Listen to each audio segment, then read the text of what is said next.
Assalamualaikum warahmatullahi wabarakatuh. Perkenalkan, saya Laurizala Indria dengan NIM 21058155 dari Prodi Pendidikan Sosiologi. Nah, teman-teman semuanya, pada kesempatan kali ini saya akan menjelaskan tentang administrasi keuangan, yang mana ini merupakan pemenuhan salah satu tugas mata kuliah administrasi dan supervisi pendidikan. Baiklah, langsung saja saya jelaskan administrasi keuangan.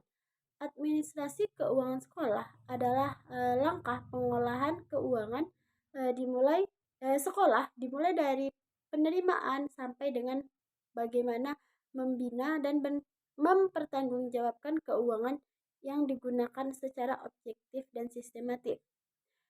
Salah seorang ahli, Mulyono MA, berpendapat bahwa sebuah administrasi keuangan sekolah merupakan seluruh proses kegiatan yang direncanakan dan dilaksanakan atau diusahakan secara sengaja dan sungguh-sungguh, serta pembinaan secara kontinu terhadap biaya operasional sekolah, sehingga suatu kegiatan pendidikan lebih efektif dan efisien serta membantu pencapaian tujuan pendidikan. Selanjutnya yaitu konsep dasar dari administrasi keuangan. J. Halak berpendapat bahwa dalam analisis biaya pendidikan, biaya dalam arti umum yaitu sebuah bentuk moneter atau uang. Sementara Stepes Biro Perencanaan Kemdikbud menyatakan bahwa konsep biaya dalam pendidikan terdiri dari seluruh biaya yang dikeluarkan dan dimanfaatkan dalam penyelenggaraan pendidikan, baik itu oleh pemerintah, perorangan, dan masyarakat untuk mendapatkan sebuah pendidikan. Selanjutnya yaitu sumber keuangan pendidikan. Sumber penerimaan keuangan pendidikan meliputi ada beberapa hal, yaitu yang pertama dari hasil penerimaan pemerintah umum. Yang kedua, penerimaan dari pemerintah khusus untuk pendidikan. Yang ketiga yaitu dari hasil iuran sekolah. Dan yang keempat yaitu dari sumbangan-sumbangan dari masyarakat yang secara sukarela menyumbangkan hal tersebut. Selanjutnya yaitu jenis-jenis pengeluaran pendidikan. Dimensi alokasi secara garis besar digolongkan ke dalam dua jenis pengeluaran, yaitu yang pertama yaitu pengeluaran rutin yang sifatnya berulang atau aktifanya lancar, dan pengeluaran kapital atau modal atau yang bisa kita sebut dengan aktiva tetap. Untuk ini perlu dikuasai sebuah prinsip-prinsip pengelolaan kas, pengelolaan hutang, dan pengelolaan barang atau fasilitas. Pengelolaan kas merupakan terutama menyangkut hal-hal berikut ini, yaitu yang pertama, penentuan jumlah uang tunai atau kas yang diperlukan agar tidak berlebihan dan juga tidak terlampau kecil. Pengendalian aliran-aliran uang tunai baik yang masuk ke sekolah maupun dikeluarkan oleh sekolah. Nah, dalam hal ini perlu diperhitungkan matang-matang berapa jumlah uang yang layak atau rasional untuk diinventariskan dalam sebuah pendidikan. Baik, selanjutnya yaitu fungsi dan contoh dari penyusunan anggaran.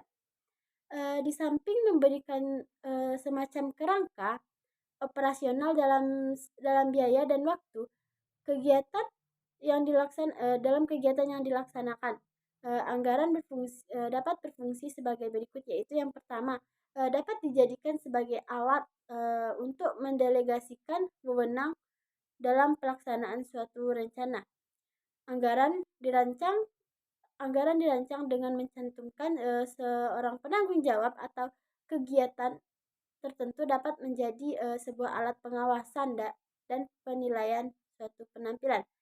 yaitu dengan membandingkan pengeluaran biaya sesuatu kegiatan dengan alokasi anggaran dan tingkat penggunaannya. Nah, ini merupakan pedoman sederhana untuk mengetahui di mana tingkat efektivitas dan efisiensi sebuah kegiatan yang bersangkutan. Yang kedua yaitu selanjutnya yaitu bentuk penganggaran. Yang pertama yaitu bentuk penganggaran butir per butir. Nah, bentuk yang ini paling banyak digunakan dan dikategorikan sebagai yang paling konvensional dan tradisional. Meskipun memudahkan dalam pengawasan pengeluaran biaya, tetapi sistem ini tidak membantu dalam pengambilan keputusan seperti dalam mengevaluasi harga dalam hubungannya dengan pencapaian suatu program. Selanjutnya yang kedua yaitu anggaran program. Nah, bentuk yang ini lebih menekankan pada hasil dari suatu program yang telah ditetapkan. Pada anggaran butir per butir tadi, per butir program, biaya dihitungkan berdasarkan jenis butir, menghindari sentralisasi yang berlebihan, di mana keputusan menumpuk di tingkat atas. Dan yang ketiga yaitu anggaran berdasarkan hasil atau performance budget. Sesuai dengan artinya, anggaran dalam bentuk ini menekankan pada hasil daripada keterincian alokasi anggaran. Anggaran berdasarkan hasil ini merupakan alat manajemen yang dapat mengidentifikasi secara jelas satuan dari hasil suatu program, sekaligus merinci butir per butir kegiatan yang harus dibiayai. Nah, bentuk akuntansi yang ini teliti dan memproses data yang akurat. Hal ini mengakibatkan sistem menjadi relatif lebih mahal, terutama bagi lembaga-lembaga kecil yang belum berkembang.